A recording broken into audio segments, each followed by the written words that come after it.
Non. Marot, Gmara, Brachot, Davzaïn, Amoud Aleph, Amar Rabbi Yochanan, Mishum Rabbi Yossé.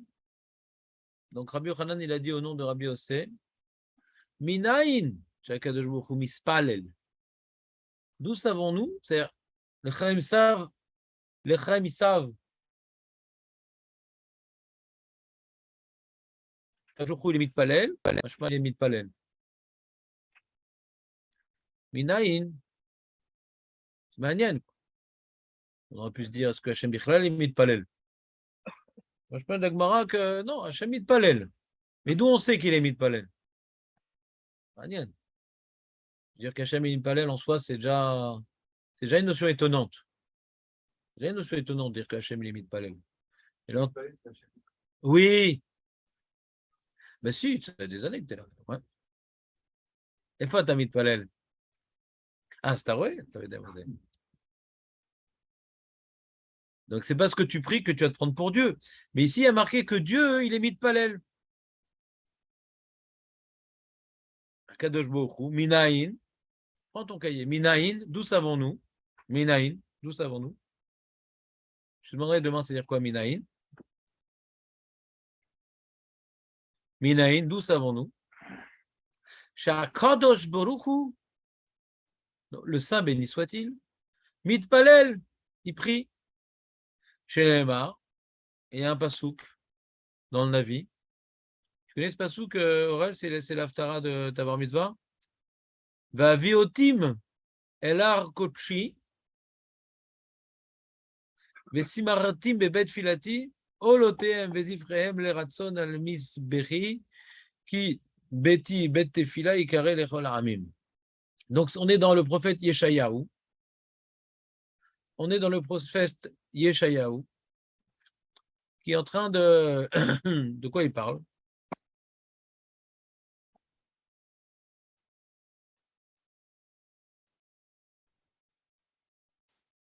Le pasuk d'avant est marqué au Bnei Nechar anilvim el Hashem le sharto le'ava et Hashem liot lo le'avadim kol shomer shabbat echalelu marziko bebrito ve'vetim neum Hashem Elokim mekabetz itre Israël od akabetz alav lenikbatzav kol chayto sadai hatayu le'echol kol chayto be'ar.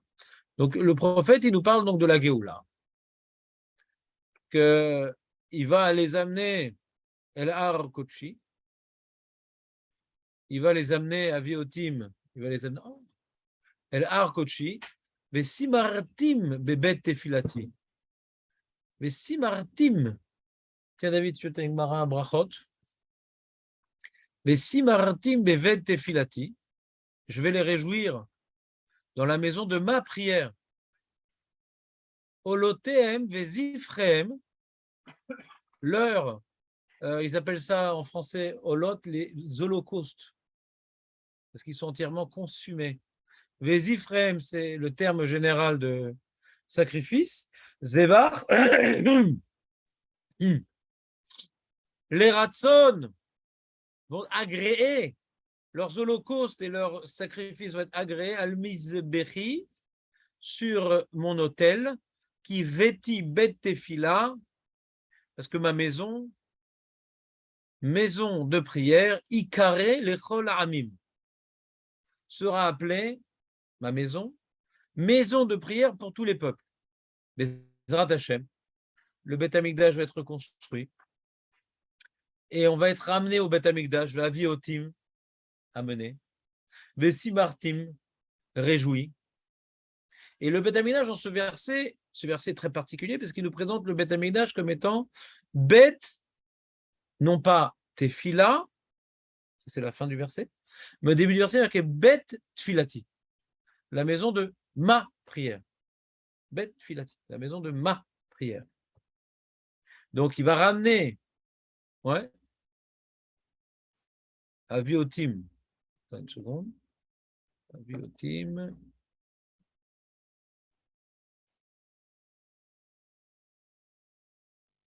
De qui on parle?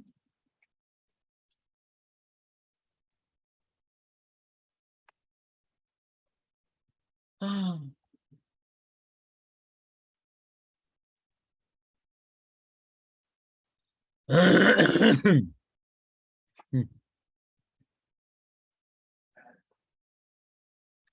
On parle de mettre l'Avdavka du Ham Israël, ça qui est intéressant. On ne parle pas précisément du Ham Israël. On ne parle pas précisément ici du Ham Israël. C'est marqué dans le verset précédent que vous n'avez pas dans la Gemara. Ou Bnei Anechar. Il dit le Targum, c'est quoi Bnei Anechar ou Bnei Amamaya des mitofsin à la Amma de Hachem, les Shimouché. On parle maintenant à la fin des temps, il y a plein de goïms, ils vont se convertir au judaïsme. Bnei Anechar nilve mel Hachem, les Sharto la'ava et Hachem. Hachem, Utkevavke, liotlo la'avadim. Les goïms vont vouloir servir Hachem pour être les serviteurs. Et ils vont faire Shabbat, ou Machaskim Bebrito, et ils vont tenir l'alliance d'être des serviteurs d'Hachem. Donc de ça, il parle, c'est ça le sujet, c'est le sujet du verset précédent. C'est le sujet du sujet précédent. Et comme marqué Vavi Otim, on parle donc des Guérim. L'Avdavka du Ham Israël. Vous m'entendez ou pas? De quoi parle le verset? Et il va les amener, les Guérim, dans le Bet Amikdash, appelé Bet Tefilati. Et leurs korbanot, Olotev, les Ephraim, les Ratson, ils vont être agréés. Pourquoi? Parce que qui bêtit, parce que ma maison, le Bet Amikdash, Bet Tefila Ikare Lechol Ha'amim. C'est la maison de prière qui sera nommée ainsi pour tous les peuples, ou par tous les peuples. Donc on voit ici une dimension universelle, la dimension universaliste du Bet Amikdash, pas uniquement la maison d'Avoda du peuple juif. On parle ici de la maison de prière des nations, mais l'Avdavka des nations, en vérité, des nations qui se sont rapprochées d'Hachem. Des nations qui se sont rapprochées d'Hachem, puisqu'on voit dans le verset précédent qu'ils sont devenus serviteurs d'Hachem, ils font même Shabbat. Donc on parle des Goïm qui se sont convertis. Oui, qu'est-ce qu'il y a, Jonathan? C'est écrit dans le verset d'avant. Il y a marqué comme ça. Je te lis le verset d'avant, Marco, t'es prêt? 1, 2, 3. Ou Bnei Anechar.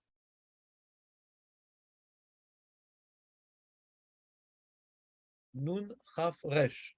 Nochim. Ouais? Nochim. Donc les fils des étrangers. Anilvim el Hashem, les Chareto, ou la Hava et Hashem, Yudke Vavke.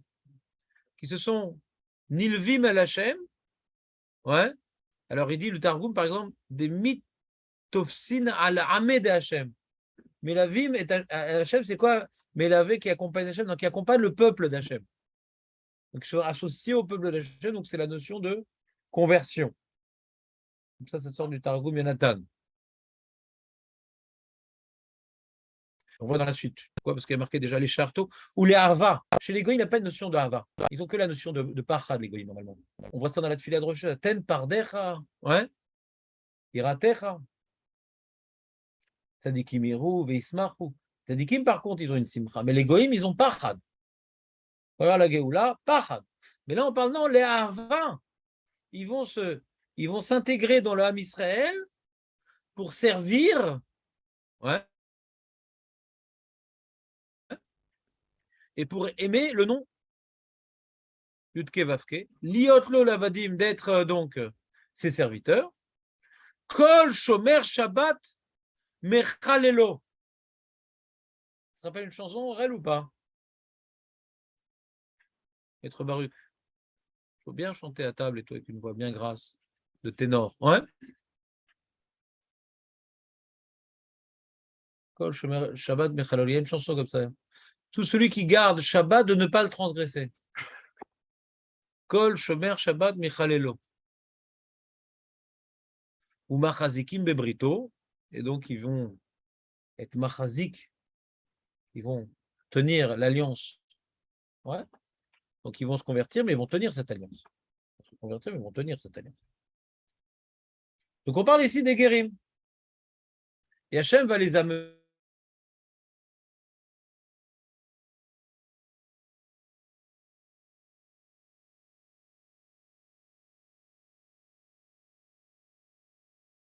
C'est clair un peu de quoi ça parle, Marco?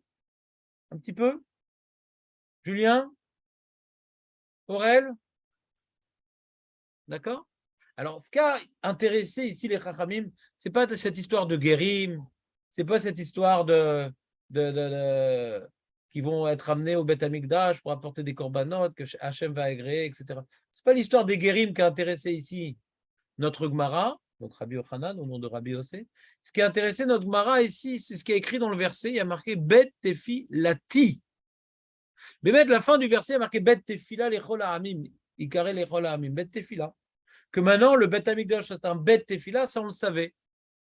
Pour ceux qui viennent souffrir le vendredi ici et qui ont étudié avec moi la Tefila de Shlomo HaMelech, on a bien vu que le Beth Amikdash, c'est un lieu de Tefila. Shlomo HaMelech, il a fait des prières pour introniser, pour inaugurer le Beth Amikdash. Et on ne voit pas qu'il parle de korbanot, il parle que de Tefilot. Tefila comme ci, Tefila comme ça, tu recevras la Tefila de ci, de ça, de la guerre, de la famine, ouais, du goy, des souffrances personnelles.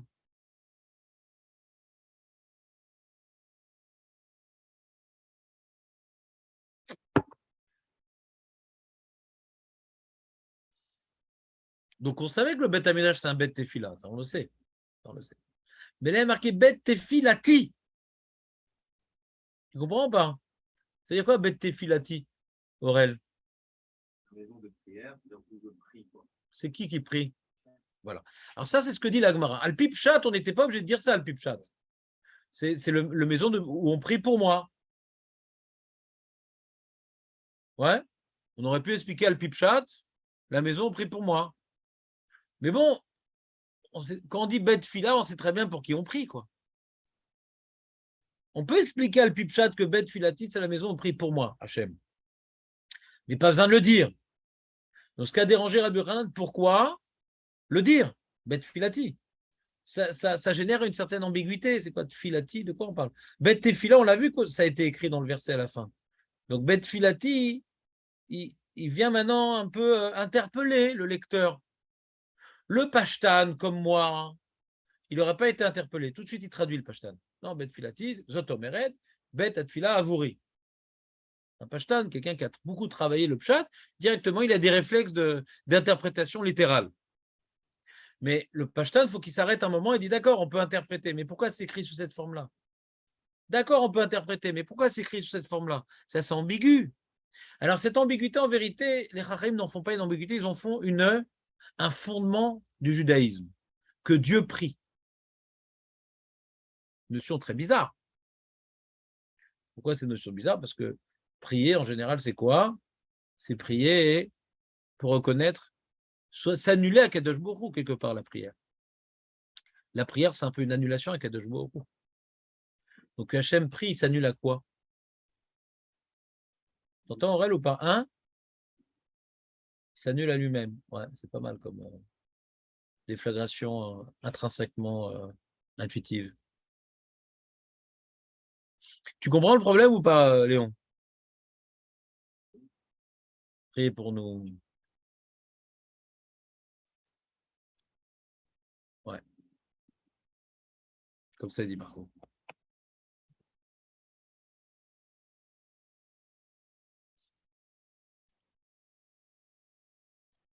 Alors, je vous ai déjà fait cette Gemara, non, Julien?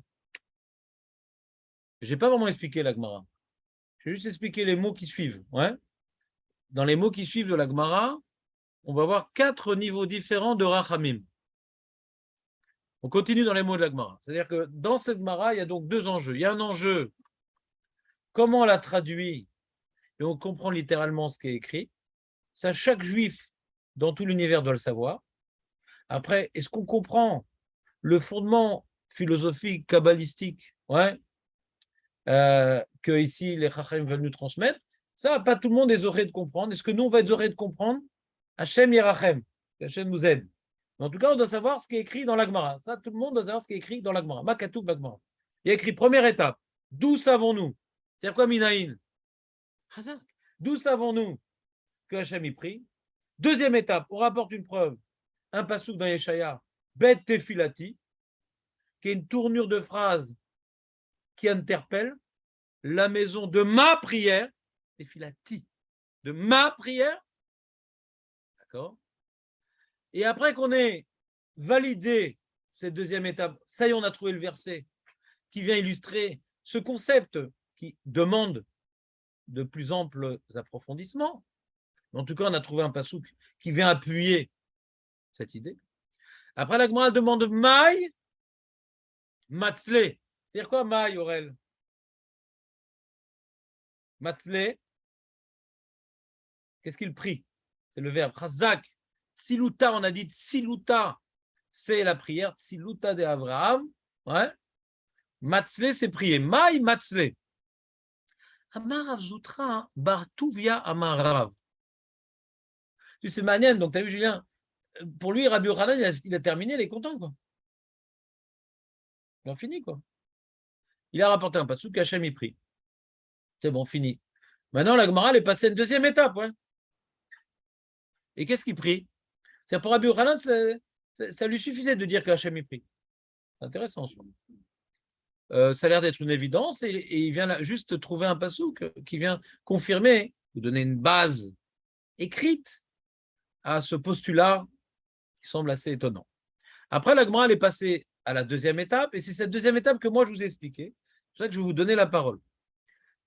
Amar Rav Tuvia Bar, Amar Rav Zoutra Bar Tuvia Amar Rav, donc c'est un enseignement du roi des Amoraïm, Rav, Yeirutn Milifnai, Milifnai, que la volonté soit devant moi, chez Irbeshu Rachamai et Kaasi, que ma Rachmanout, elle vienne prendre le dessus sur ma colère, Veigolu Rachamai al Midotai, et que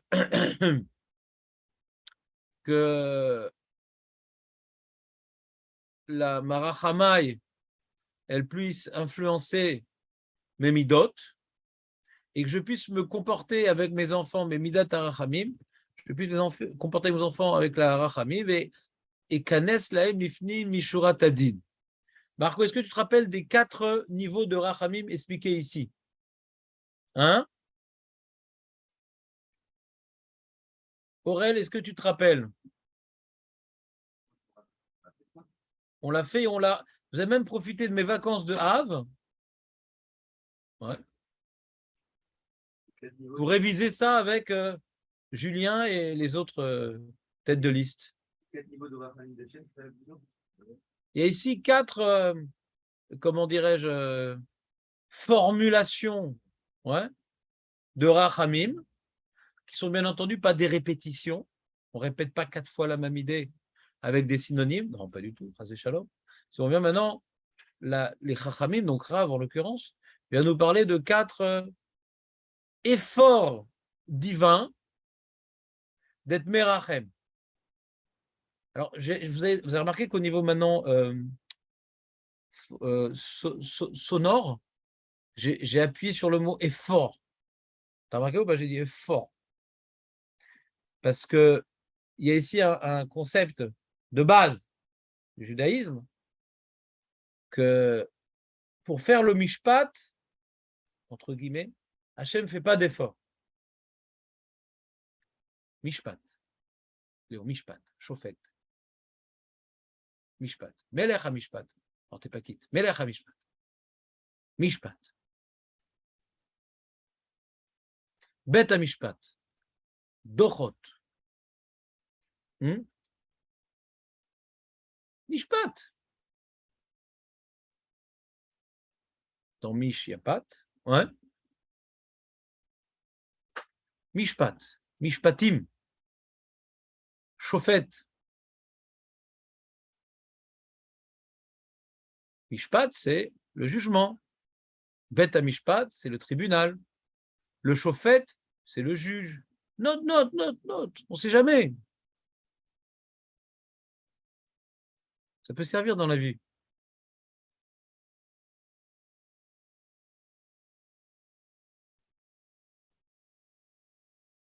Alors que la midat adin, le comportement rigoureux d'Akadosh Baruch Hu, la midat adin, Hachem ne fait pas d'efforts. La midat arachamim, Hachem fait des efforts. Tu comprends cette idée ou pas, Marco? C'est un nouveau jeu. C'est-à-dire, je dis une phrase comme ça, qui a l'air simple. Ouais. Donc, bien entendu, tout ce qu'on vient attribuer à Dieu, c'est tout le temps des machalim, parce que Hachem, il ne fait jamais d'efforts. Et ouais, Hachem, rien n'est dur pour lui, tout est pareil. Mais tout ça, c'est pour qu'on comprenne comment il se comporte avec le monde, tout ça. Parce que lui, Hachem, il n'y a rien. Il n'y a rien tout est, il est tout, quoi. Donc, on n'est rien devant lui. Même le monde, on n'est rien devant lui. Donc, faire des efforts, c'est juste pour comprendre une manière de diriger le monde. Mais Hachem, il ne fait jamais d'efforts. Comme on dit, il s'est reposé 7e jour. Il était fatigué. Tu comprends, Rel, ou pas? Alors, tu comprends cette notion, Julien, que Hachem, il fait des efforts pour la Rachamim et pas pour le din? Vas-y, je t'écoute.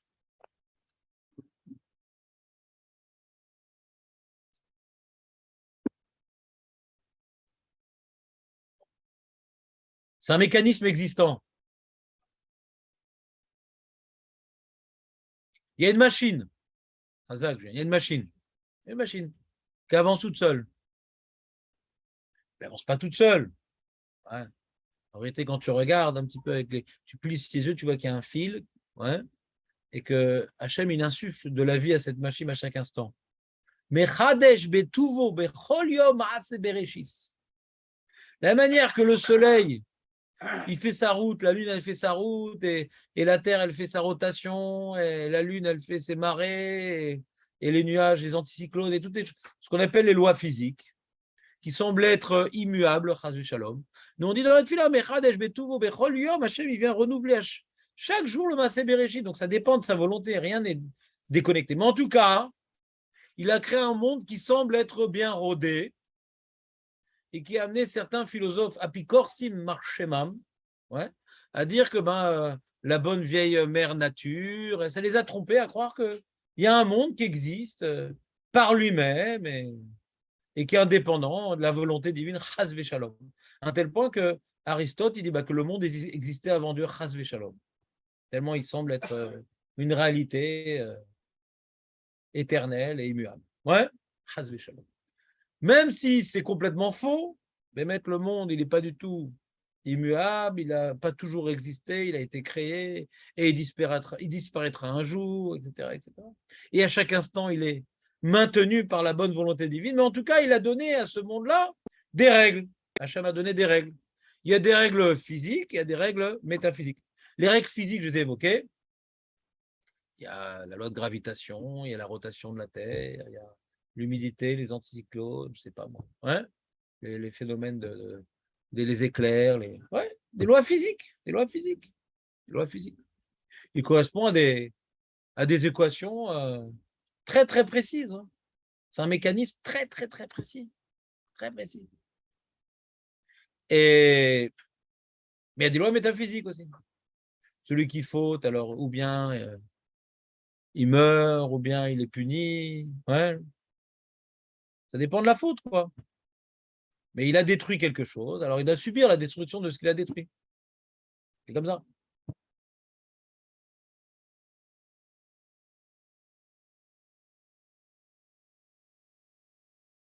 comprenez ou pas cette idée-là? C'est des lois métaphysiques.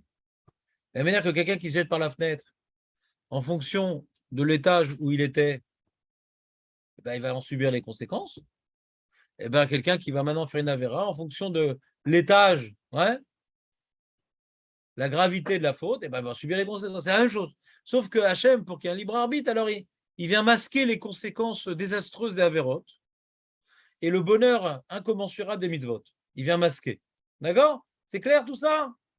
Donc le din, Hachem, il ne fait pas d'effort. De la manière qu'Hachem, entre guillemets, il vient perpétuer le monde qu'il a créé à chaque instant, mais il vient perpétuer les règles établies. Il vient perpétuer des règles établies. Sans sa volonté de perpétuer, le monde ne pourrait pas exister. Mais en tout cas, il ne vient pas recréer chaque jour de nouvelles règles. C'est des règles établies. D'accord? Tu vois, tu fais comme ça tombe. Je lâche, ça tombe. Tu entends le bruit? Le bruit aussi, c'est une règle. C'est des ondes, ouais, qui sont bloquées par l'oxygène, ouais, par l'air. Plus tu es loin, moins tu l'entends. C'est comme ça. C'est des ondes qui sont bloquées. Tout ça, c'est des règles. Alors, quelqu'un fait une avéra aussi, il y a des règles, c'est comme ça. Donc, la manière qui, entre guillemets, il ne fait pas d'effort pour perpétuer la sonorité, la gravitation et tous les principes d'Archimède et d'Euclide. C'est des choses qu'il vient perpétuer, mais elles sont déjà établies. Des règles. Alors dans la Vérote et Mitzvot aussi, il y a des règles. Il y a des règles. Et les Palel, c'est aller à l'encontre des règles.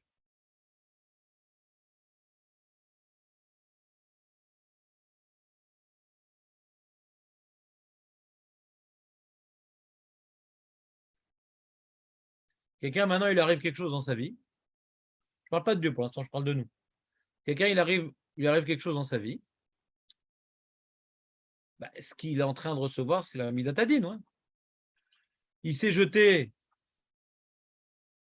d'un demi-étage, donc il s'est foulé le pied quand même. Bon, Hachem, il n'a pas fait la folie de se jeter du 10e étage, il s'est foulé le pied quand même. Bon, c'est normal, il s'est jeté d'un demi-étage, il s'est foulé le pied. Maintenant, il prie. Tu pries, c'est quoi tu pries? Il ne fallait pas te jeter du demi-étage quand tu pries. D'accord, on fait des bêtises, c'est ça la vie, on fait des bêtises. On fait des bêtises dans la vie. Alors quand on prie, on demande à Hachem, quelque part, de faire un cas d'exception aux règles. Ouais. On fait un effort. La tefila, c'est un effort. Nous compris, c'est un effort. Je vous ai expliqué ce yesod-là. Et pourquoi il n'y a pas 18 bénédictions à Shabbat? Parce que c'est un effort de prière. C'est de renforcer en nous, l'idée claire de notre dépendance à Akadosh Baruch Hu, de notre devoir d'annulation à lui. Il est tout, on n'est rien, il est tout, on n'est rien, il est tout, on est rien. C'est un effort parce qu'on a tellement l'habitude de ressentir qu'on est tout et que lui, Chazé Shalom, il n'est pas grand-chose dans notre vie. Mais après, on fait des avérotes. S'il était important, on ne ferait pas d'avérotes. Si on ressentait véritablement sa présence, on ne ferait pas d'avérotes. Devant le flic, on ne fait pas de bêtises. Ouais. Donc on ne le ressent pas en vérité. Et dans la tefila, on essaye d'aller à l'encontre de la avéra, quoi. Tu comprends pas? C'est une sorte de tchouva, la tefila, un peu. Même que ce n'est pas une tchouva ma'asit, que oui, animé kabel, alatzmik, varlo, je prends sur moi de plus faire ci, plus faire ça. Mais c'est une tchouva, en tout cas, par rapport à l'éloignement divin qu'a entraîné ce que je dois subir. Mon élément divin, le fait de ne pas ressentir la présence divine, a fait que j'ai fauté, ouais. C'est ça qui m'a amené à fauter. Non? Non? Vous comprenez ce que je dis? C'est pas philosophique pour l'instant, non? C'est facile, non? Je ne sais pas si c'est toujours aussi facile dans la suite, mais pour l'instant, c'est facile. Donc, quand je prie, je répare ce qui est à la source de la faute. J'essaie de renforcer en moi, c'est ça que le Rambam il dit que une des intentions qui peut invalider la prière, c'est de sentir qu'on se tient devant le roi. Quelqu'un qui lit un texte et qui est en train de rêvasser, c'est pas évident que ça s'appelle qu'il a prié. Ouais. Merci. Prier, c'est sentir qu'on est devant le roi. Quoi, c'est que ça, prier? C'est déjà pas mal. Quoi que tu dises, quand tu dis des mots et que tu t'adresses au roi et que tu sens que tu lui parles et que tu sens qu'il t'écoute, ça s'appelle prier. Zenikra Leit Palel. Zenikra Leit Palel. Et c'est un effort contre nature.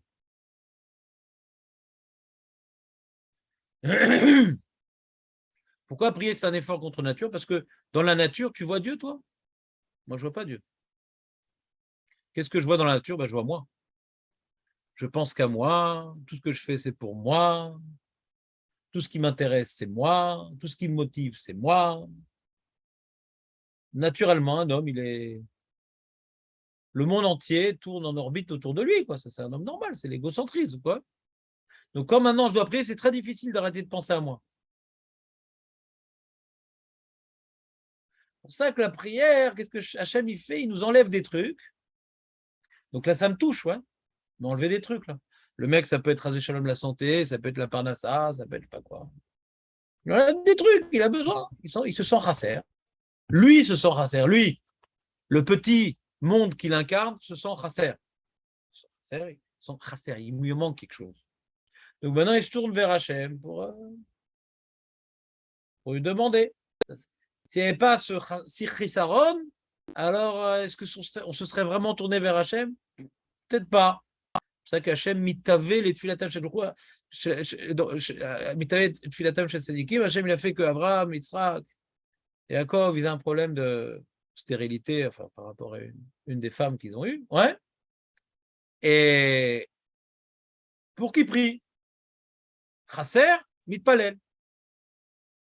Et comme maintenant je prie, je reconnais que mon chisaron, il vient de quelque part un éloignement, à mon niveau bien sûr, d'Akadosh Baruch Hu, donc je renforce ouais, mon annulation à Akadosh Baruch Hu, je fais un effort contre nature. Contre nature. C'est contre nature de s'annuler. La nature de l'homme, c'est de s'imposer. Investir un lieu, conquérir, prendre de la place, vouloir réussir, vouloir être connu, vouloir assouvir tous ses besoins, ses fantasmes, ses rêves, ses envies. Ça, c'est la nature de l'homme. Contre nature, c'est s'effacer, se faire petit. Et contre nature. Cet effort contre nature, ouais, c'est une tchouva de ce qui nous a amené à fauter.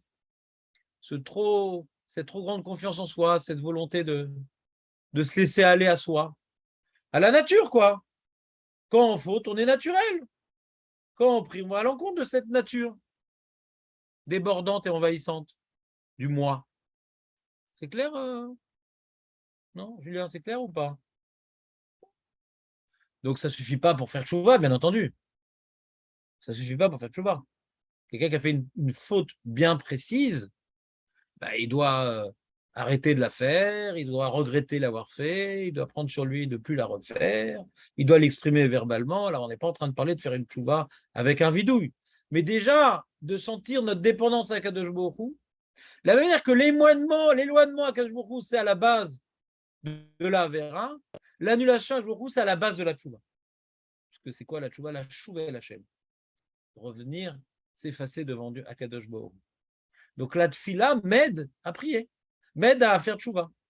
Cet effort permanent de sentir la présence divine, cet effort permanent de sentir que la nature qui me dirige et me domine, cet ego, elle est fausse. En vérité, il n'y a que Djourou qui me dirige et qui me domine. Cet effort permanent d'être fait m'amène à la tchouva. La manière, je vais te dire un peu, c'est ce qu'on fait un petit peu à Rosh Hashanah Yom Kippour, quoi. On fait avant tout tchouva sur la tfila, de ressentir qu'il est là, qu'il nous dirige, qu'il nous domine. Et normalement, cette semaine, c'est à Sarah et tchouva, ouais, de tchouva de tfila, nous aide à faire tchouva. Vous avez ressenti un peu comme ça ou pas? Sentir par la prière qu'il est là, il nous dirige, il est tout, etc. Ça peut, dans certaines de nos actions, nous aider à passer à l'acte. Non? Vous comprenez ce que je dis ou pas? C'est un peu comment dire, l'engrais, la tfila, pour que puisse pousser nos bonnes volontés de faire tchouva. C'est l'engrais, l'annulation. De manière que l'égocentrisme en soi n'est pas une avéra, mais à la source d'Averot. C'est cet égocentrisme qui m'amène à fauter. La tfila, qui est une annulation avec le jour, qui est une forme d'anava, d'humilité, c'est ça qui m'amène à faire tchouva. Donc, quand maintenant je fais cet effort contre nature d'arrêter de me mettre au centre de tout, et de reconnaître qu'Hachem, il est au centre de tout et que moi, je dois m'effacer à lui, d'accord? Alors, je fais un effort contre nature. Alors ça, on a très bien expliqué la tfila de l'homme. Vous me suivez ou pas? La tfila d'Hachem, on a du mal, il s'annule à lui-même. Bah oui, il s'annule à lui-même. Hachem, ouais, bara et taolam, parachet à chaque fois. Bemida tadin. Hachem, il est parfait. Il a créé un monde parfait, avec des règles parfaites. De la manière qu'il y a des règles physiques, ouais, qui fonctionnent très bien. Les règles métaphysiques aussi, elles devraient bien fonctionner. Et Hachem devrait normalement, ouais, enfin il veut, que le monde fonctionne tel que lui l'a construit. Il y a des règles, respecte les règles. Il y a des règles, respecte les règles. Et celui qui ne respecte pas les règles, bah, il y a un contrat. Tu ne respectes pas les règles, bah, il y a des choses qui se passent. Et là, Hachem, il doit aller à l'encontre des règles. il a créé, il a vu que le monde n'allait pas tenir, il a vu que le monde n'allait pas se perpétuer. Azushitef amidat ha'achamim. Hachem, il a associé à sa création qui est Elohim, Bereshit bara Elohim. Le monde, il est créé par des lois. Ces lois, c'est Elohim. Il y en a qui racontent et tout. Elohim, c'est Teva, Gematria Teva et tout. La nature. La nature. Il y a une nature physique et une nature métaphysique. Hachem Shitef les midat ha'achamim. C'est-à-dire, alors qu'il avait créé le monde et que tout devait bien fonctionner, le seul problème, c'est qu'il a créé un homme avec un libre arbitre. Et que cet homme, avec le libre arbitre, va avoir du monde à bien, il va avoir du mal à vivre dans la Elokout du monde, dans le digne du monde. Parce que le libre arbitre, l'homme, il fait ses expériences, et il faut, et il tombe, et il a du mal à se relever. Et dès qu'il se relève, il retombe. Il a du mal, quoi. Donc Hachem, il a donné au monde, ouais, pour que le monde puisse se perpétuer, il a mis Rachamim. S'il n'y avait pas maintenant la faute de l'homme, Hachem est tranquille, il a fini son monde. Il se perpétue de lui-même par la Midat Abdin. Le monde se perpétue entre guillemets de lui-même. On a dit à chaque fois, il insuffle à chaque instant, mais en tout cas, pas besoin de faire d'efforts. C'est comme si que le monde se perpétuait de lui-même. Il n'y avait pas de faute. Pour que le monde puisse exister, continuer à exister malgré les fautes des hommes, il y a la Midat Rachamim. Hachem doit vraiment être très présent pour réparer toutes les cassures, les brisures, les destructions que l'homme fait sur son monde. Il est tout le temps en train de réparer, de faire tenir des trucs et tout. Il ne faut pas que tout s'effondre. C'est bon? Donc, quelque part, quand Hachem, il vient se comporter de Midat Arachamim, c'est contre nature, il fait un effort sur lui, c'est-à-dire, il fait un effort sur la création, sur la logique de la création qu'il a créée. Il y a une logique de création qui devrait normalement s'auto-gérer. La Midraim, c'est Hachem fait un effort contre nature, contre la nature du din. C'est clair, Aurel, ou pas? Ça commence à être compliqué. De quand il prie, c'est fait un effort. Il fait un effort, ouais, de quelque part, écoutez bien l'idée, s'annuler à son monde. Nous, quand on prie, on fait un effort de s'annuler à Hachem, et le corps, il prie, fait un effort de s'annuler à son monde. Le monde, c'est quoi? C'est l'homme. Le monde, c'est l'homme. C'est facile de s'arranger avec les perroquets et les baleines, ça va, ils n'ont pas de libre arbitre. C'est comme un patron de zoo, ça va, il suffit de connaître un peu les instincts et tout est réglé, quoi, c'est tout. Ça s'apprend, hein, les animaux. Ça s'apprend, les animaux. C'est pas très compliqué. À lui, tu donnes manger ça. Dans cette cage, tu mets la main. Dans cette cage-là, si tu as mis la main, il t'en reste une autre. Ouais. Tu connais, quoi. C'est pas très compliqué, mais l'effort qu'Hachem il fait pour, entre guillemets, s'annuler à son monde, et tout ça, c'est des notions très élevées, très, très dangereuses. On a du mal à les exprimer sans dire des bêtises, parce que dès qu'on parle d'Hachem et du monde, il est beaucoup plus que le monde. Pour comprendre comment il est en relation avec ce monde, on doit toujours limiter Hachem à des notions qu'on appelle anthropomorphiques. On compare Hachem à un homme un peu. Ouais. Les anthropomorphismes divins où on dit Hachem est si en colère, Hachem il pleure, Hachem il est content, Hachem ni l'un ni l'autre. Il n'y a rien de tout ça. Mais pour comprendre comment il gère le monde, alors on lui donne une apparence un peu plus humaine. Ouais. Pas qu'il est Birklal, comparé à un homme, Shalom, mais pour qu'on comprenne comment il gère ce monde. Et pour que nous, on apprenne de sa gestion comment gérer notre vie à nous aussi. Ça, c'est pour nous apprendre. Le Rav Sadek dit que de la Tfila d'Hachem, on apprend comment nous aussi prier. C'est-à-dire. Ça, c'est pour nous apprendre. C'est un apprentissage. C'est ça qu'on nous dévoile pourquoi et comment Hachem y prie. Ce que j'essaie de vous expliquer, j'essaie de faire un parallèle entre la prière de l'homme et la prière d'Hachem, parce que je pense que c'est là où il faut arriver, faire ce parallèle-là. C'est quelque part l'homme, le libre arbitre humain qui faute, oblige quelque part à Hachem à s'annuler, ouais, ou annuler son monde à l'homme. Il a créé un monde, Bereshit bara Elohim, ouais, d'annuler, d'interrompre, d'effacer, d'étouffer, ouais, les règles de son monde. Il retient son monde. Ce monde qui voudrait, quand, à la fin des temps, quand on aura fait Tchouva, etc., alors, le monde, il vivra, il existera al Pidim, tel que c'était prévu à l'origine, et tel qu'il existait jusqu'à la faute d'Adam Rishon. Ça n'a pas duré longtemps. Ouais, ça n'a pas duré longtemps. Hachem, connaissant le livre de l'homme, il a tout de suite mis cette midat arachamim pour que le monde il puisse se perpétuer. Mais en attendant, ouais, Hachem, quelque part, il vient arrêter, il vient effacer la force intrinsèque de ce monde pour l'homme. Un effort contre nature, contre la nature, à Teva. Ouais, c'est clair ou pas?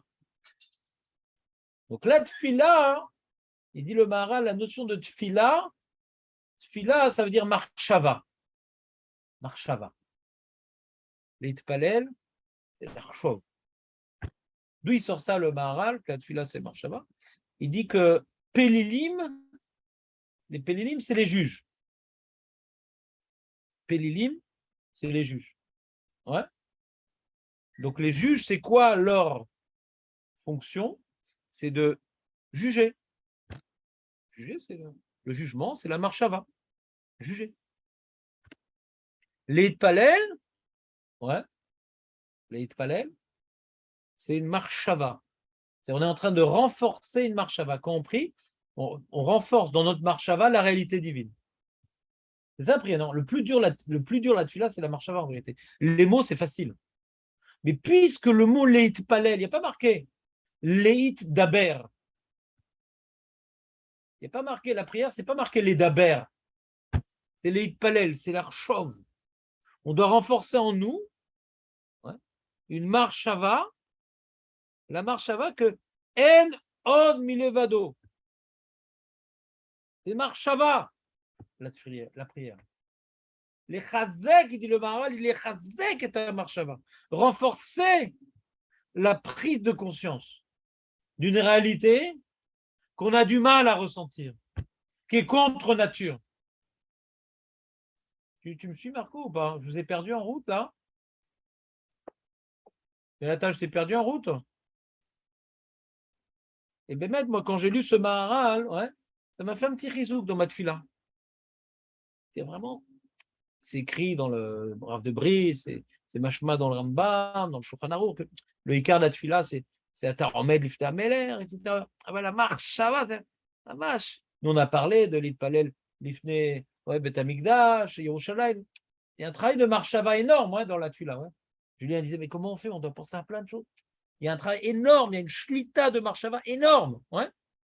C'est ce que je dis, c'est épuisant la tfila. C'est Pachout, essayer de maîtriser sa marchava et de rendre plus ou moins concret quelque chose qui est abstrait. À jour, c'est abstrait pour nous. Parce que qu'est-ce qui est concret? C'est nous. Hachem, il est un petit peu en dehors de tout ça. Et de rendre ta marchava, réintégrer la réalité divine dans notre vie. Ta marchava, Zoti. Souvent, moi, je m'arrête dans ma prière. Il faut arrêter de lire. Faut arrêter. Une seconde, là, je suis en train de prier devant Akadosh Baruch. Je vais expliquer comment on fait techniquement.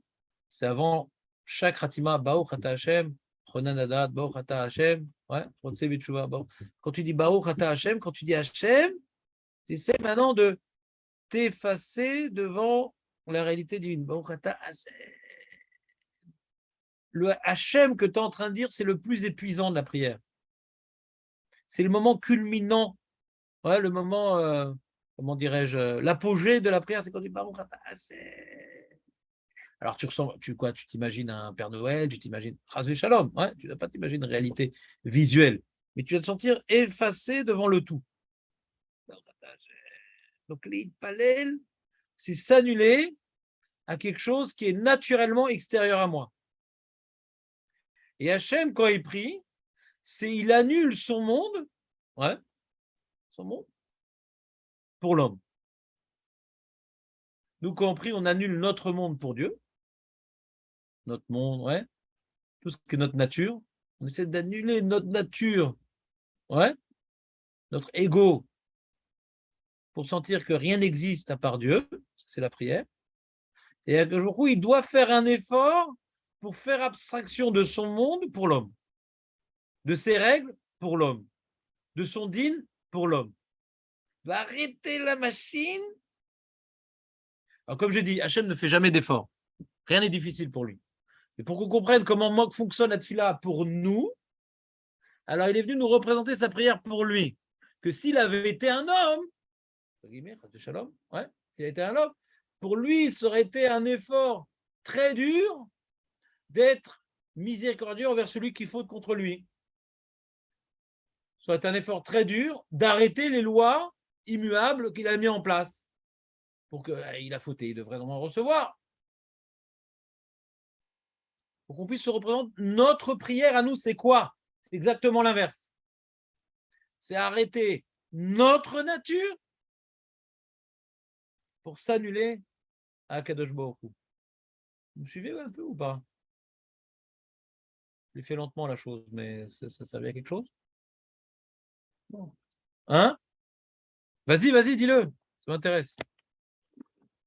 Mais moins vite, moins vite.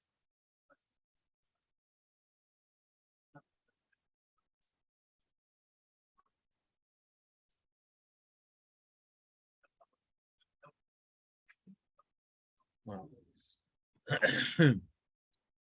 Regarde, si moi j'ai une question sur ce que tu dis. Toi, tu dis que le Midatadine, ouais. Pourquoi Hachem il a créé le Midatadine puisque de toute façon il a besoin de Midata Rachamim? T'as compris ce qu'est Midatadine, Midata Rachamim, Léon? Midatadine, c'est la justice stricte. Et Rachamim, c'est la misère. Pourquoi Hachem il a besoin de créer le monde puisque de toute façon il a besoin de Midata Rachamim? T'as une idée? J'ai posé cette question. Donc c'est de Rashi de la paracha de la semaine. Et sur ça, il y a un gourarié. Je n'ai pas revu cette année, donc je ne me rappelle pas des mots. Mais je sais que là-bas, il y avait un gourarié très important qui va rendre un peu difficile ton postulat, Julien. J'entends, mais c'est plus compliqué que ça.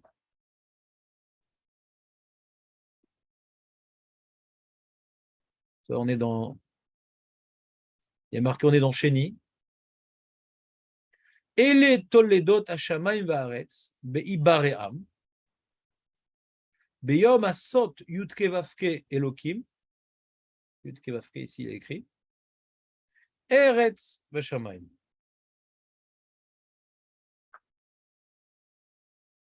C'est ici qui parle Rachid. Vous direz si je me trompe. Ouais, c'est ici. Hachem ou Shemo, Elohim chez Shofet Vishalit à la colle. Attends, il est où le truc de Midatar Ramim et Shitef? C'est pas ici, je pensais que c'était là.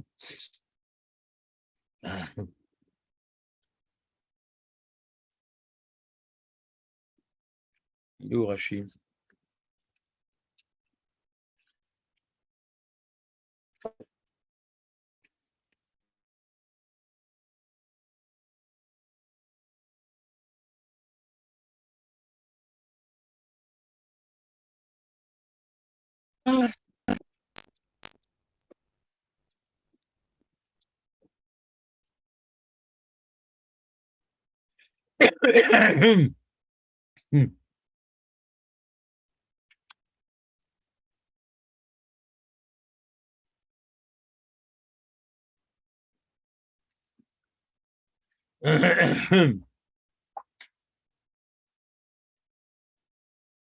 C'est sûr que c'était ce Rachid.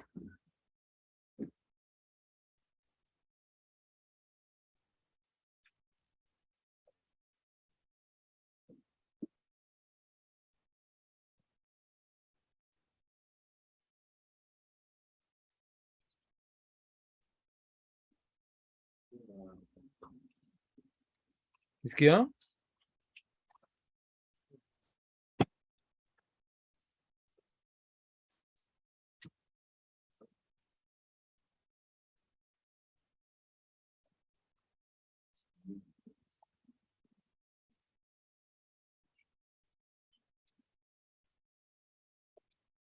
Un titre recherche parce que ça m'énerve là.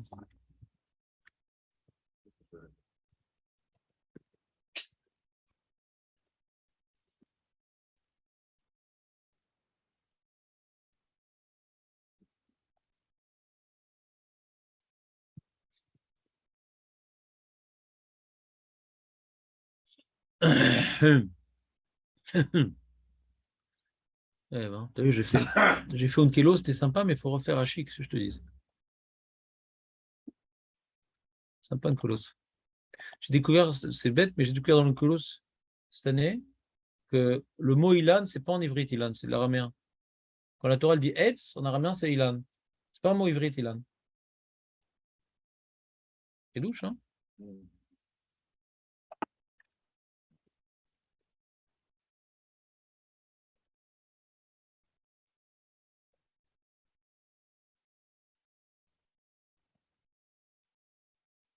Ah là là!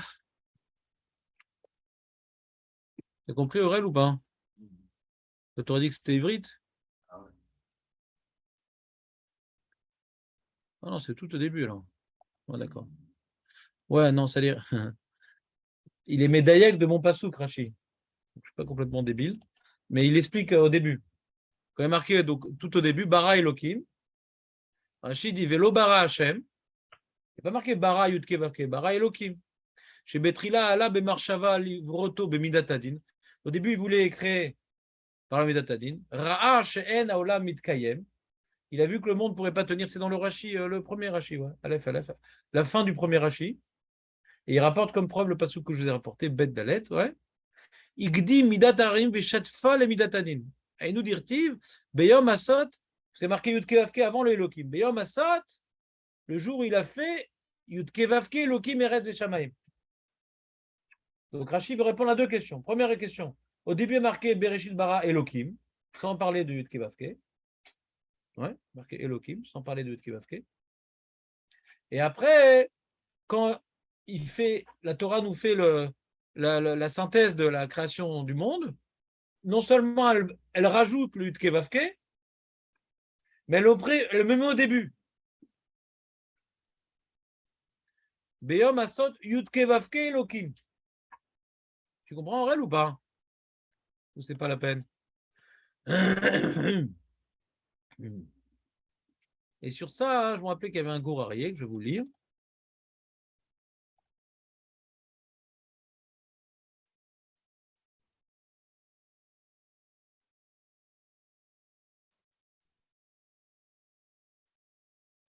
Il demande au gars, Veim Tomar, Maïda Ava, qu'est-ce qu'on s'en fout maintenant? Hachem voulait créer le monde. Mais Midatadin, Marpatli, Maïda Ava Ava. Sauf, il y a besoin de la Midatara Ramim. Pourquoi c'est écrit dans la Torah? Ouais, Bereshit Bara Elohim. On s'en fout ce que Hachem voulait faire. Il a vu que le monde ne pouvait pas tenir. Alors, dis-moi, est-ce que le monde tel qu'il est créé, parce qu'est-ce qu'il voulait faire? Qu'est-ce que ça m'apprend de ce qu'il voulait faire? Pourquoi c'est important de savoir ce qu'il voulait faire? Parce qu'il ne l'a pas fait, sauf. Il ne l'a pas fait comme ça. Non, ce n'était pas possible, justement. C'est pas possible. Il a vu que ce n'était pas possible. Rachi Efchar. Alors, qu'est-ce que je m'en fous, puisque c'est Efchar. Donc c'est pas Matim au monde. C'est où? Ou Maïrpat Bazé, Imkach Allah Bemarcha. Qu'est-ce que je m'en fiche que Allah Bemarchava? Il dit, j'aurais bien voulu faire le monde, Bémidatadine et tout. Ah bah non, dommage, hein, en fin de compte. J'ai oublié l'homme et tout, dommage. Qu'est-ce qu'on s'en fout maintenant ce qu'il avait dans sa tête? Il l'a pas fait comme ça, parce qu'il a vu que c'était pas possible. Comment?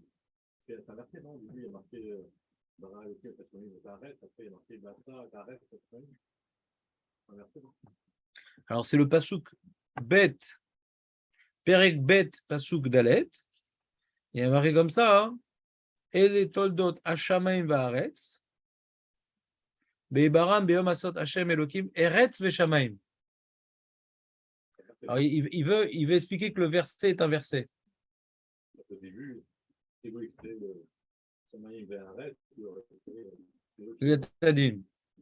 c'est-à-dire à cause de Eretz, à cause de l'homme qui est Baretz, ouais, comme ça va répondre Marco, comme maintenant on parle ici de la création de la terre et du ciel, que le ciel il est influencé par ce que l'homme fait sur terre, alors le monde il ne peut pas tenir. À cause de Eretz, même Shama il ne peut pas tenir. Azak Marco, très très beau diouk. Revenons au Maharal. Yesh Lomar, Sheba la guide lecha, Chez Tov ou la Adam, chez Omed, Bemidat Adin, Veshem Tsarich le Midat Arachamim. שהרי כך היה רצונו של מקום בתחילה, libroto במידת הדין.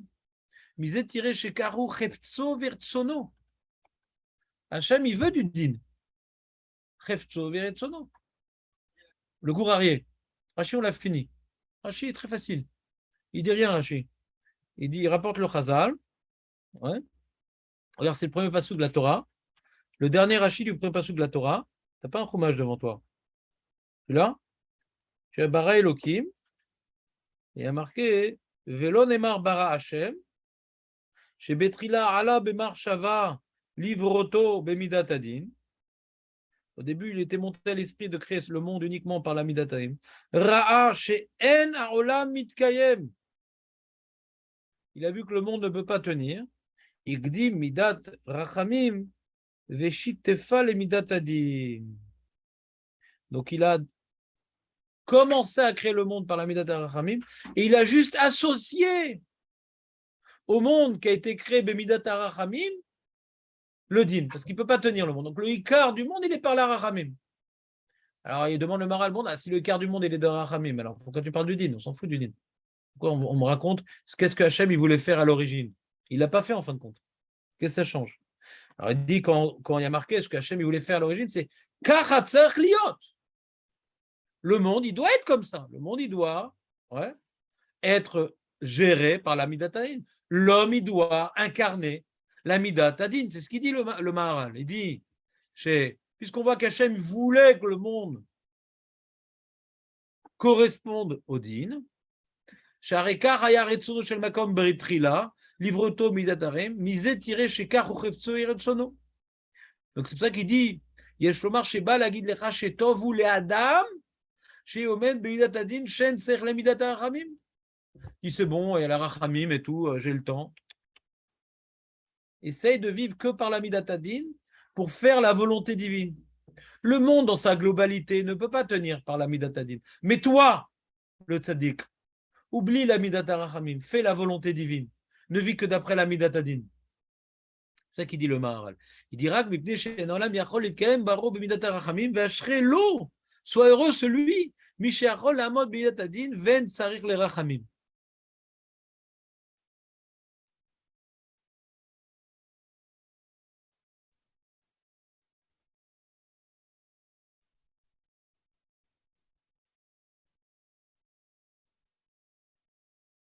Très bien.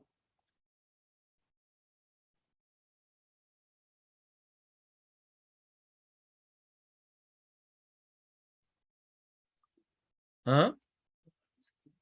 Donc on voit que le Ikar du monde, le Ikar de la volonté divine, c'est le din, c'est pas la Rachamim.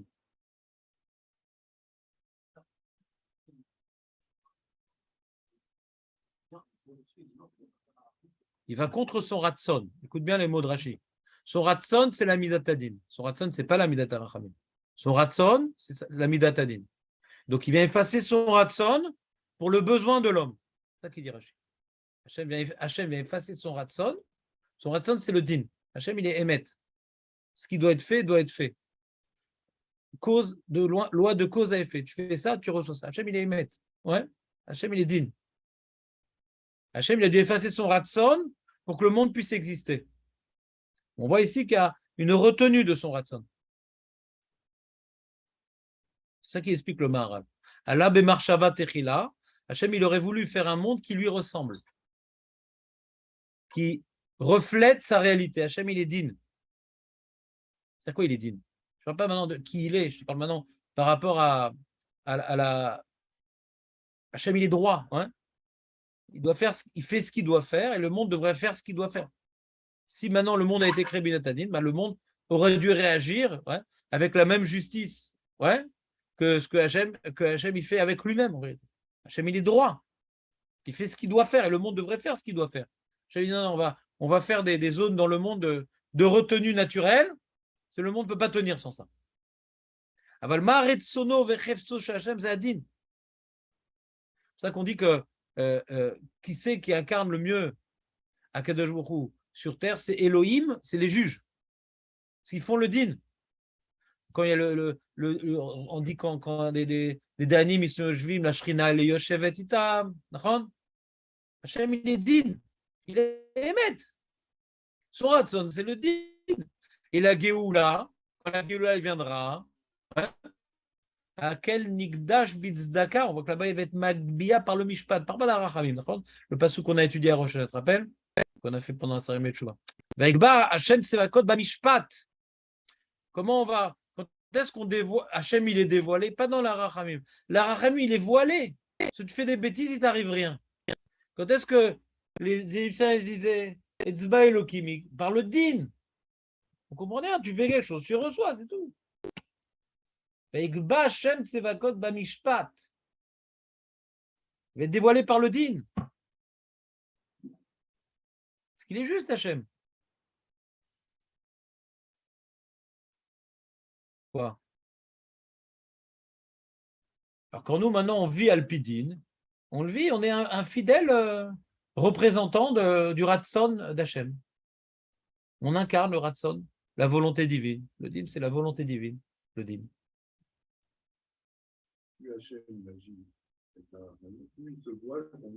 Exactement. Il y a même un Chilul Hashem dans la Rachamim. Il y a même un Chilul Hashem dans la Rachamim. Quelqu'un, il faute et tout, il lui arrive rien, un Chilul Hashem. Quand tu vois quelqu'un, il fait des avérotes et il lui tombe un arbre sur la tête, ouais. Hachem, il se dévoile. La Rachamim, j'ai l'impression de... Il ne se passe rien. Les nazis, ils ont fait leur massacre. Là, ils sont morts dans leur lit, enrichis en Argentine, avec des subventions de la Croix-Rouge. Terrible. Il y a même des mecs qui achètent des Volkswagen. Ouais. On reprend. Ouais, j'ai pas changé. Oh. Ça avait l'air comme ça au début. Non. Donc je reprends l'histoire. Ouais. J'ai une histoire à te raconter. T'aimes bien les histoires, Léon? Moi aussi, j'aime bien les histoires. Pour un peu illustrer ce que je viens de dire là, il y a un conférencier qui s'appelle le Rav Goel El Karif. Je ne sais pas si vous entendez parler. Il est sympa, il raconte plein d'histoires et tout. C'est un voisin à moi. Je prie avec lui dans la semaine, Shabbat. Conférencier très connu. Goel El Karif, le Rav Goel El Karif. Et je ne sais pas si vous avez un peu écouté t'as écouté un peu les informations, Aurel? D'accord. C'est fini. Très bien. Moi, j'écoute les informations pour vous, je vous acquitte. Ouais. C'est comme j'ai pas d'iPhone, alors qu'est-ce que je fais aux toilettes? Ben, j'ai un téléphone où j'ai les informations en Bekitso. Voilà, comme ça, je suis au courant de tous les mensonges que tout le monde connaît. Et donc, comme ça, on ne peut pas me surprendre par un mensonge, je le connais déjà le mensonge. Et là-bas, j'ai entendu Motse Yom Tov Rishon chez Sukkot, une information tragique. À Jérusalem, 6 Sukkot ont été entièrement consumés par le feu. T'as entendu? 7 Sukkot, pardon, 7 Sukkot. T'as entendu, Julien, cette histoire? Alors lui, comme c'est un conférencier connu, quand tu es conférencier connu et que tu racontes des histoires, tu as souvent des mecs qui t'appellent pour te dire des petits détails croustillants. Et il y a un des voisins de cet incendie, peut-être il le connaissait, il ne nous a pas dit comment il a eu, en tout cas il dit sur les réseaux, il ne raconte pas cette histoire-là parce que c'est pas très... Vous allez voir pourquoi. Mais nous, comme on était Shabbat et que rien n'était enregistré, alors il nous a raconté l'histoire. C'était un jour comme ça où c'était pas enregistré. Et il dit qu'est-ce qu'il y a eu là-bas en vérité. Là-bas, il y a un binyan, ils n'ont pas tellement de sous-codes dans le binyan, alors ils font dans le khatser. Et il restait un petit peu de place dans le khatser, mais bon, Hachem, les familles là-bas, elles agrandissent, ils ont besoin de beaucoup de place pour les lits, pour la table. Ils ont voulu s'agrandir un peu plus leur sous-codes, les gens qui étaient déjà sur place, les 7 sous-codes. Mais il y a des nouveaux dayarim qui sont venus, 3. Il dit on n'a pas de place, la place qui reste, laissez-la pour nous. Il dit non, on a une chazaka, on était là depuis des années, etc. La famille elle a grandi, etc. Donc il y a toute une marloquette toute une dispute qui s'est mise en place, sérieuse. Voilà. Et donc il y avait 3 dayarim qui sont battus, corps et âme. Il dit ben non, mais on a acheté un appartement ici ou on a loué, je ne sais pas. Donc on a une part du khatser, c'est normal. Il dit, non, vous n'étiez pas là. Je ne sais pas exactement les conditions. Est-ce que c'est des yéchidotes? C'est un mec qui a coupé en son appartement plusieurs. L'Oda Bidouk, comment l'histoire, ouais, elle a pu se mettre en place pour que chacun ait l'impression d'avoir raison. Dans l'histoire, il y a toujours quelque chose qui fait que chacun ait l'impression d'avoir raison. Un truc un peu ambigu, une zone d'ombre qui permet à Yetzara de se faufiler là-bas. Ouais. En tout cas, chacun pensait avoir raison. Je ne sais pas s'ils sont partis voir un rave. Ça n'a pas l'air. Et donc, c'est fini par une marloquette. Mais un des trois là-bas, c'était un Bal Moussar. Il dit, attends, souka de shalom. La souka, c'est le shalom. On ne va pas construire une souka avec une baston. Il y a un mitram un peu plus bas. Il y avait là-bas un khatser, pas très loin, ouais, pas à 2 km, un peu plus bas, il faut juste un peu descendre, etc. Je vais faire une grande souka là-bas et je ne veux pas rentrer dans cette marloquette-là. Ouais. Au début, il a essayé, il n'a pas réussi. Bon, on l'a jeté, on l'a crié, j'arrête. Et ce qui s'est passé, il y en a qui disent, bon, les nérotes ont été allumés, imprudence, pas du tout d'imprudence, c'est Hachem, ouais, qui a fait que le rideau il s'est rapproché des nérotes, ouais, et qui a brûlé entièrement cette sous-côte-là. Donc il y avait dedans frigo, plata, tout, ouais, des belles sous-côtes bien aménagées, entièrement consumées. Il n'y a pas eu de mort, bon, Hachem. Dans la marloquette, ça tue, mais il n'y a pas eu de mort, Hachem dans sa miséricorde. Il a tué personne, mais ils n'ont pas profité d'un instant. D'un instant, ils sont revenus de Harvit. Rien. Il reste que des flammes de la marloquette. Et le mec avait fait une grande souka un peu plus bas, il a accueilli ces gens qui sont battus contre lui. Donc tu vois, dans quoi on voit hein, Hachem quand les balles marloquettes sont en train de chanter, avec le mec en face, il ne peut pas. On voit Hachem dans ça. On voit Hachem quand il y a des conséquences, il y a des lois métaphysiques. Marloquette, c'est le feu. Marloquette, c'est le feu. Naron, c'est le feu. Donc, quand on voit Hachem dans Korah ou dans la Shoah, le din, c'est Hachem qui arrête de voiler et de se voiler. Et ça y est maintenant, tu as fait ça, tu reçois ça. Vaïkba Hachem Tsevakot Bamishpat. Donc Hachem, il s'efface. Rachamim, il s'efface pour nous. Tu comprends cette notion, Julien, un peu mieux ou pas? Même dans l'histoire, tu aurais compris. Mais quand il y a des moments de dîme, et c'est à la fin des temps, nous, quand on dit Imlor, Hachem, tous ces trucs-là, c'est à la fin des temps, comme il y aura le ten par decha, il y aura le dîme, Hachem, Itgalé. Dans la Rachamim, Hachem, l'homme, Itgalé dans la Rachamim. Hachem, l'homme, Itgalé dans la Rachamim. Il y a un truc, il y a une mara qui dit que quand maintenant il y a eu le Khorban Bet Amikdash, les Krouvim, ils étaient enlacés. Ouais. C'est ce mara, vous avez jamais entendu cette histoire-là? C'est Hachem, il faisait un avec son monde à ce moment-là, parce qu'il a dévoilé, il a arrêté de se cacher. Ils ont fauté. Le Bet Amikdash, il brûle. Donc il y a un moment de courva d'Hachem avec le monde à ce moment-là. Vous comprenez ce que je veux dire ou pas? C'est un dévoilement d'Hachem pendant tellement longtemps. Il y a qui dit qu'Hachem, il existe, Birklal. 70 Shmitot qu'ils n'ont pas fait, tout se passe bien. Sinatrinam, tout se passe bien. Des fois, quand dans la vie, moi je vois dans ma vie, ouais, il y a des moments où tout allait bien et je ne me sentais pas tellement de sadique. J'avais des chélotes, des mounas. Quand je me suis pris des baffes, j'ai dit, ah, voilà, quand même. C'est pas qu'on doit les demander, les baffes. Et quand j'ai vu que les baffes, elles étaient mida keneged mida, j'ai dit, ah, ben, quand même. C'est rassurant. Hachem, il a arrêté de se cacher. Vous comprenez ce que je veux dire ou pas? Donc nous, on essaie de faire tchouva. Plus tu ressens la présence divine, donc tu le dévoiles en toi, moins il a besoin de se dévoiler par des coups. Plus tu ressens cette présence, moins il a besoin de te... Un mec qui se réveille tout seul, il n'a pas besoin de son père qui le pousse dans son lit. Il se réveille tout seul. On verra la Gemara plus tard. Chez nous, elle parle. Il vaut mieux se réveiller tout seul que se faire réveiller par Hachem. Ouais, son enseignement, il est chez nous, un peu plus loin. D'accord? Vous entendez ce que je dis ou pas? Donc Hachem, en vérité, à la fin des temps, il y aura du din. Il n'y aura que du din. Et Hachem sera dévoilé. Jusqu'à la Géoula. Il y aura moins de libre arbitre. Donc il y aura plus de din. Déjà, il y aura le Sanhedrin, on condamnera à mort des mecs, etc. Ce sera sympa.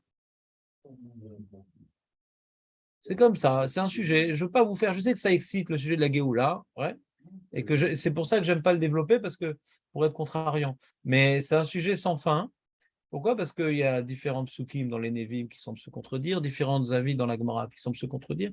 Et si on veut faire une synthèse entre l'opinion de Rav, de Shmuel, du Rambam, du Ramban, des prophéties d'Yirmiyah, d'Yeshaya, c'est un gros sujet. Quand j'étais jeune, j'avais le temps, je le faisais. Et je suis arrivé à la conclusion qu'on peut un peu tout dire. Et que pour avoir une conclusion synthétique, ça demande un effort colossal. Mais sauf quand j'ai fait ce travail-là qui m'a demandé un effort colossal, est-ce que ça m'a rajouté de la Avodat Hashem, de la Yirat Shamayim, là-bas. Non, pas tellement, c'était plus intellectuel qu'autre chose. Donc l'intellectuel, c'est sympa, mais moi, en Zikouï Arabim, j'essaie aussi de vous en faire des enseignements qui puissent avoir des répercussions dans votre vie. Et le Rambam, il dit, Lo itasek adam arbe bazé, zelo mevi lo ideira, velo midehava. Le Rambam lui-même qui en parle, il dit, je vais t'en parler très, très, très succinctement parce que c'est pas ça qui va changer ta vie. Ta vie, c'est au jour le jour. C'est pas commencer à rêver dans les étoiles ce qui va se passer plus tard, etc. D'accord? Donc, je vais respecter la direction du Rambam et ne pas trop parler de ça, juste pour vous donner une idée que Hachem ou Idgalvé, va Igba, Hachem, Sevakot, Bamishpat. De la manière qu'il y a un gilouille d'Hachem en Mitzrayim, d'accord? C'était Mishpat uniquement. Mishpat. Un grand Mishpat. Il y a eu un Gilou Hachem dans l'Ar Sinaï. On a senti vraiment les Averot, les Mitzvot, à un tel point qu'on en est mort. On n'a plus de libre arbitre. Il y a besoin d'une triatamétime, etc. C'était un engagement de recevoir sur nous les dinim, de recevoir sur nous l'alliance, ouais, un dévoilement.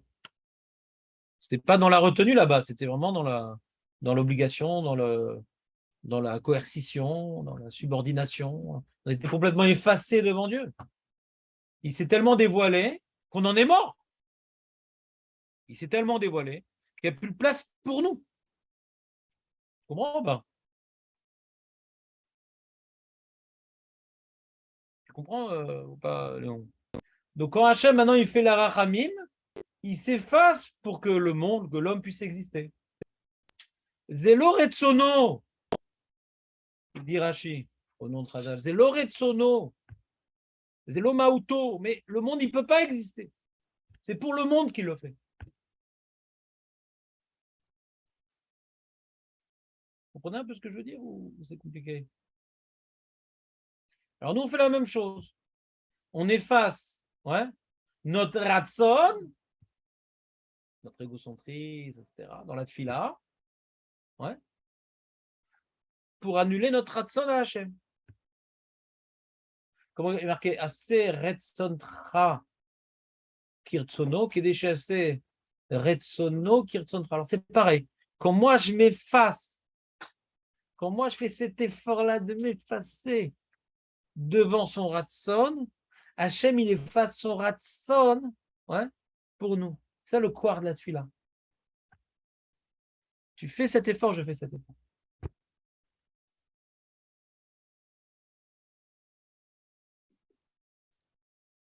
Donc, ce que je suis en train de vous expliquer dans cette mara-là, je suis en train de raccrocher cette mara-là à la paracha de la semaine, que Hachem, il prie, c'est quoi il prie? C'est-à-dire que Hachem, il est Meshatef, Midat Ha'achaim, le Midat Hadin. Cet effort-là qui n'est pas chez Eno, les firets de son nom, ouais, et ben c'est ça le quart par lequel le monde il tient, et c'était le quart du Beth Amikdash. Et c'était le quart du Beth Amikdash. Parce que, Bémet, nous, depuis que le Beth Amikdash a été détruit, on voit plus le din que la Rachamim. Hein. Mais comment, des fois on se demande, comment c'est possible? Attends, ils faisaient Avodazar, ils n'ont pas fait la Shemitah, ils ne faisaient pas ci, ils ne faisaient pas ça. Non, Arayot, non. Ils affamaient les juges, les orphelins. Quand tu vois les Névim, ils disent quoi. Ils ont quand même vécu des siècles bien, quoi. Ben, c'est le quart du Beth Amikdash. On n'imagine pas ce qu'on a perdu, quoi. Le quart du Beth Amikdash. Que le Beth Amikdash, ouais, dans lequel le Ham Israël priait, dans lequel le Ham Israël apportait des corbanotes, ouais, faisait éveiller la miséricorde divine. Parce que le fait qu'il y avait une maison dans laquelle on se représentait la volonté divine, que Hachem il avait une place quelque part. Il y a une place quelque part dans ce monde. Aujourd'hui, il n'a plus de place, Hachem. Il avait une place. Donc le fait qu'Hachem avait une place, donc lui aussi, il nous donnait une place dans ce monde. Vous comprenez ce que je veux dire ou pas? C'est comme ça que le Rashba, il explique la Gemara. Le Rashba, il explique cette Gemara-là, hein, ouais, par rapport au Passouk. Il dit, on voit qu'on parle là-bas, je vous amenais dans ma maison de prière, je vais vous réjouir là-bas, vous allez faire vos korbanot, etc. Il explique que que Hachem, maintenant, il prie. C'est quoi, il prie? Lui, il a du mal, il ne veut pas expliquer la notion de prière comme le Maharal philosophique, comment je vous ai expliqué. Ouais. Il dit non, ça existe. Pour lui, pour le Rashba, la prière n'existe pas. Hachem est prie, ça ne veut rien dire. Pour lui, ça ne veut rien dire. Donc, il dit c'est un machal. C'est un machal que quoi? Tout ce que Hachem fait dans le monde est lié à nos actes. Tout ce que Hachem fait dans le monde est lié à nos actes. Ouais. C'est quoi la colère divine? C'est quand on désobéit. C'est pas que lui, il est en colère. Mais il va s'adapter à notre désobéissance pour pas qu'on parte complètement en vrille. Alors, il va nous faire des électrochocs. Ça s'appelle le courroux divin, les électrochocs. Je ne sais pas qu'il est en colère. C'est comme le père doit se mettre en colère devant son enfant. Pas parce qu'il est en colère, pour montrer que c'est mal ce qu'il a fait, l'enfant. Et lui, il est complètement zen à l'intérieur. Je ne comprends pas. D'ailleurs, Charon Af, Af, c'est le nez. Et tu vois qu'en vérité, à l'envers du nez, c'est quoi l'envers du nez? C'est le zen. On voit même dans le Charon F, tu dois rester zen. C'est une preuve. Le nez et le zen. À l'intérieur, tu dois rester zen, malgré tout que tes narines sont écarquillées. T'entends ou pas, Jonathan? Le nez doit rester zen. Erech hapaim. Donc le Rashba, il dit que la avoda, pour le Rashba, c'est terrible. Parce que cette notion de rachamim, que la Gemara évoque, elle est liée au Beth Amikdash. Que quand on fait la avoda au Beth Amikdash, quand on faisait la avoda au Beth Amikdash, alors c'est comme si Kachem priait. C'est comme si, parce que comme le Beth Amikdash nous permettait de nous annuler à Kadosh Baruch Hu, donc Kadosh Baruch Hu, ouais, retenait sa colère par rapport à cet effort que nous faisions. Mais ce n'est pas qu'Hachem faisait quelque chose, rien. C'est une conséquence de nos actes. Le fait qu'on accomplissait son ratson, dans le Beth Amikdash, faisait qu'il accomplissait notre ratson et que même si on n'était pas à la hauteur de ce qu'il nous demandait, malgré tout, il nous laissait vivre et exister. Ça, c'est le Rashba. Moi, je ne vous ai pas expliqué comme ça l'Agma. Hein? Que même si on ne fait pas de tchouva, même si on ne fait pas l'avoda dans le Beth Amikdash, Hachem, il prie.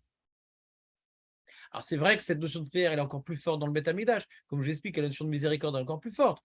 Mais même s'il n'y a pas encore de Beth Amikdash, on voit même que Hachem il est Meshatef, Hachem il est Mekayem le monde, même s'il n'y a pas de Beth Amikdash. Que le Beth Amikdash a encore plus de Rachamim. Il est marqué dans les Gmarot que quand le Beth Amikdash a été détruit, il y a des goïms qui ont vu qu'il n'y avait plus de bracha dans le monde. Il y avait une bracha dans les fruits, il y avait une bracha dans les enfants, il y avait une bracha. Ça amenait une grande klala la destruction dans le monde, pas que pour l'âme Israël. Les fruits, ils ont perdu leur goût, la mortalité infantile dans le monde, pas que pour l'âme Israël. Il y a une brachamim dans le monde, pas que pour l'âme Israël. Parce que quand il y a une place pour Hachem dans le monde, il y a une place dans l'homme, pour l'homme dans le monde, dans Hachem. Qu'est-ce qu'il y a, Nathan? Je sens en train de vouloir dire quelque chose. Il y a un endroit où il est dévoilé. Voilà. Exactement. Donc ça compense. Ça compense les glissades. Tu glisses, mais tu sais qu'il y a un endroit où tu as une ktovet, il faut la résorber. Ou te renforcer, tu vois ce que je veux dire? Donc les glissades sont moins graves parce qu'il y a un endroit pour se ressaisir, pour se réinvestir, pour se reconstruire. Ça marche à va. Et aujourd'hui, tu vas aux chutes de Nagara. Tu es impressionné par la Teva. Ouais? Tu vas voir un tsunami. Tu es impressionné par la Teva. Tu vas voir les ouragans là-bas, à Miami, ouais, là-bas. Aux États-Unis, il y a toujours, pratiquement chaque année, en septembre, des cataclysmes naturels. Ouais?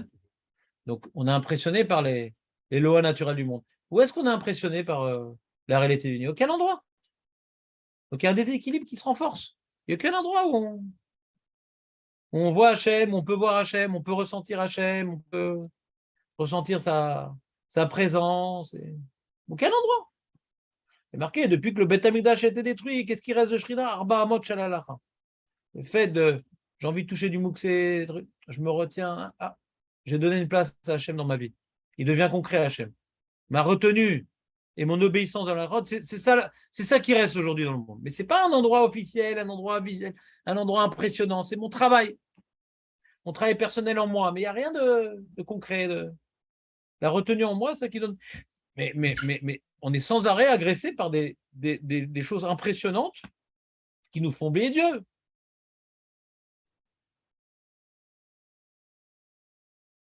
Donc, Bémet, comment le tien il monte le monde y tient. Il y a un déséquilibre permanent. On dit c'est par le Kaddish, tu te rappelles, avec Doucha décidera, Doucha Agata, de se rattacher à l'image. On doit se faire une image du Yeheshemer Rabba, on doit se faire une image.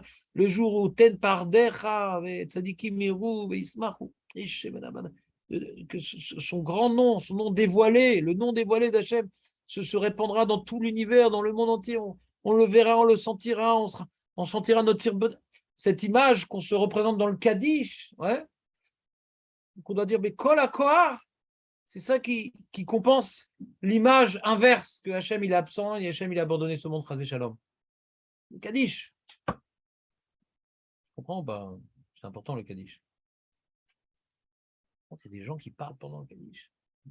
On m'a raconté un jour, il y a des gens, ouais, il y a des gens, paraît-il, qui parlent pendant le Kaddish. Qui paraît. C'est vrai, hein, c'est de la Shonara. On a dit ça une fois. Tout le monde y tient sur ça. Tu imagines, pendant le discours de Poutine, quand on est en train de réfléchir s'ils vont la bombe atomique, tu as parlé pendant le discours de Poutine. Je ne sais pas si je t'envoie la bombe atomique. Tu es au courant? Tu as vu parle pas pendant le discours de Poutine. Les Abdil et les Favdalot. On y tient sur le Kaddish. On peut parler pendant le Kaddish. C'est un truc super important à dire. De toute façon, ce qu'on a envie de dire, c'est toujours super important. Il y a un klal. Ce que j'ai envie de dire, c'est toujours super important. Et quand je me retiens de parler, bon, déjà, il y a parlé dans la synagogue, c'est un premier problème, on en a parlé pendant Kippour. Mais même si maintenant, je n'arrive pas à me retenir et je parle à la synagogue, mes enfants, avec mes trucs, mon père, un truc, ça. Au moins pendant le Kaddish. Cette retenue-là, c'est donner une place à Hachem au moins dans sa maison. C'est important ce que tu as à dire. Des fois, c'est même une halakha, un ridou sur la parole. L'homme est chané, ce que c'est. Donc, c'est un peu clair, Julien, ou pas, en fin de compte?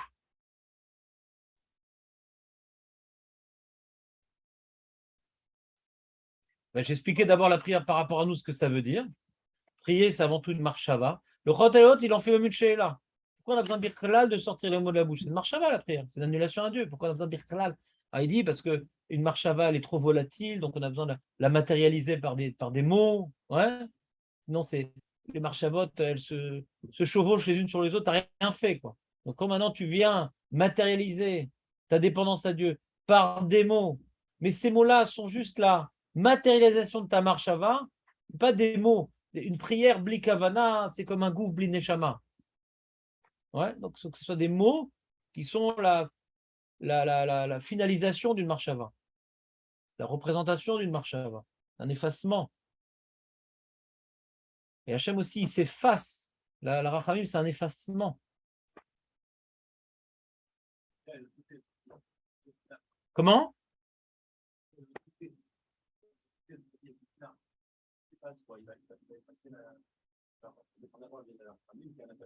Ben, c'est ça qu'elle a l'air de dire, parce qu'elle dit, c'est quoi sa prière? On parle que de la Médat Rachamim. J'explique la Gemara, quoi.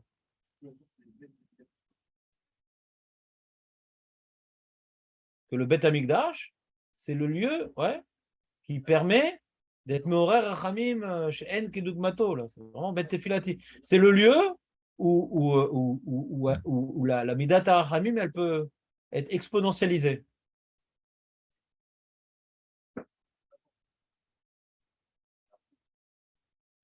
Grâce à notre effacement, ouais, généré par le Beth Amikdash, alors Hachem peut s'effacer, les conséquences sont moins graves. Il reste un équilibre. Donc le Beth Tefila, ce lieu-là du Beth Amikdash, qui est notre lieu d'effacement, ouais, permet plus facilement à Hachem de s'effacer, de supporter mieux l'effacement divin. Donc comme ça, il explique le Rashba, que l'effacement qu'on fait dans le Beth Amikdash, mais horaire, ouais, la rachamim. Mais ce n'est pas Blikloum. Moi, j'ai dit, d'après le Maharal, ce n'est pas lié au Beth Amikdash uniquement. Cette volonté de s'effacer au monde, elle est inhérente même à la création du monde. Mais elle est exponentialisée par le Beth Amikdash, bien entendu. Bien entendu.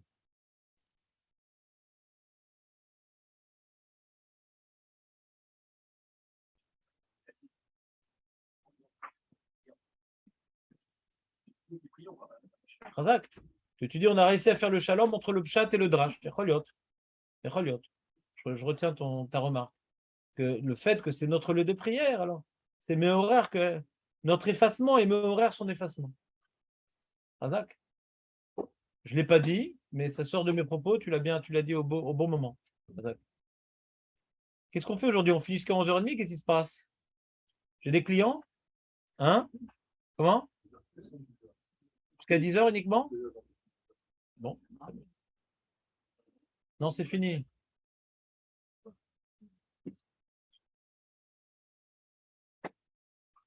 C'est bien ou pas, Aurel? Ouais, super.